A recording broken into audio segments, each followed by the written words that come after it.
উস্তাদ ছাগলের দুধ খান। আমি হলাম সুফিয়ান গলি, সকাল হলেই খাই ছাগলের দুধ বলি। আমার সাথে সবাই চলো।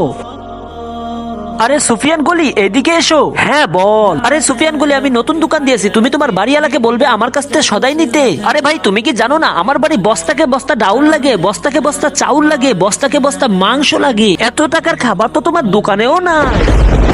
আমি তো বিরিয়ানি খাই এবং কাবাব খাই। আরে এ তো অনেক বড় পোল্ট্রি মুরগি। আরে ভাই 10 কেজি ডাউল দাও।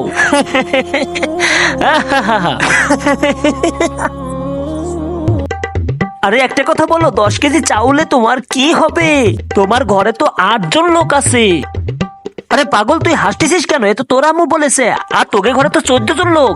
আরে এ তো অনেক বড় ধান্দাবাজ। আরে আমি কেবল গরু গোশ খেয়ে এসেছি, সেটা কোরবানি গরু। আর আমি অনেক খাবার খাই জানিস না তোরা? আরে ফাফর বাসের বাচ্চা এখান থেকে তাড়াতাড়ি যা, না হলে খবর আছে।